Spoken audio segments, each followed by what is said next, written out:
महाभारत में अनुशासन पर्व में पितामह भीष्म कहते हैं कि यदि 12 साल तक लगातार एक कार्य किया जाए तो वो कार्य सिद्ध हो जाता है। गोकुल में एक अद्भुत भक्त हुए कृष्णदास जी, ये उन्होंने सुन लिया, उनके मन में भाव आया, वो गए माला बना करके ठाकुर जी के पास, बोले ठाकुर जी 12 साल तक लगातार माला पहनाने आऊंगा, 13वें साल की जब सुबह होगी तो आपको माला पहनने मेरी कुटिया में आना।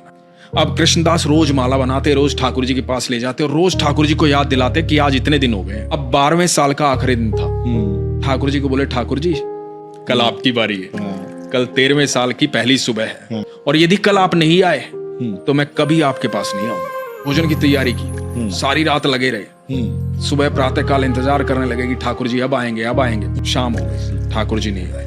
आ गया गुस्सा, सारा 56 भोग उठाया, अपनी पोटली में बांधा और देख करके मंदिर की तरफ, कोई नहीं है कृष्ण विष्णु, पत्थर की मूर्ति है वो, सुनता तो आज आ जाता, सुनता ही नहीं है। और बड़बड़ाते हुए जा रहे हैं। आगे से गैयों का एकदम झुंड आ रहा है लगातार। तो एक बालक आवाज दे रहा है, अरे बाबा सुनो, रुको, इतनी सारी गैया आ रही हैं, टक्कर लग जाएगी, धक्का लग जाएगा, गिर जाओगे, रुक जाओ थोड़ी देर।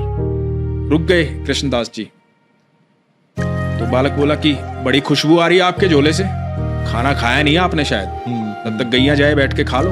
बोला नहीं मुझे नहीं खाना। क्या हुआ, क्या बात हुई? लाडला है ना वो कन्हैया। अरे बहुत नखरे हैं उसके, 12 साल गया हूं माला पहनाने, एक दिन बोला था एक दिन मेरे पास आ जाना, नहीं आया, सुबह से लेकर के शाम हो गई, अब जा रहा हूं यहां से। तो बालक बोला बाबा इतना गुस्सा क्यों हो रहे हो? मुझे भी भूख लगी, मैंने भी सुबह से कुछ नहीं खाया, सुबह से गैया चरा रहा हूं। तो बोला कि मुझे भी आप खिला दो। बोला खा लो। बोला आप देख नहीं रहे मेरे तो हाथ गोबर में सने हुए, मैं कैसे खा लूं?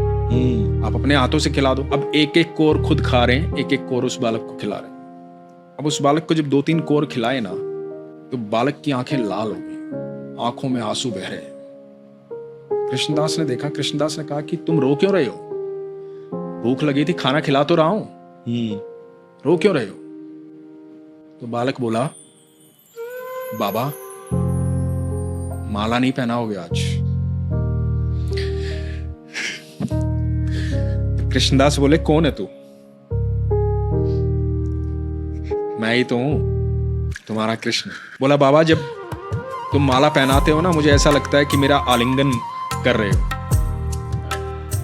आज सुबह से वो आलिंगन महसूस नहीं हुआ, सुबह से इंतजार कर रहा था। भक्तों ने बहुत भोग लगाया पर मैंने किसी के हाथ का खाना नहीं खाया, मुझे मेरे कृष्णदास के हाथों से खाना खाना था।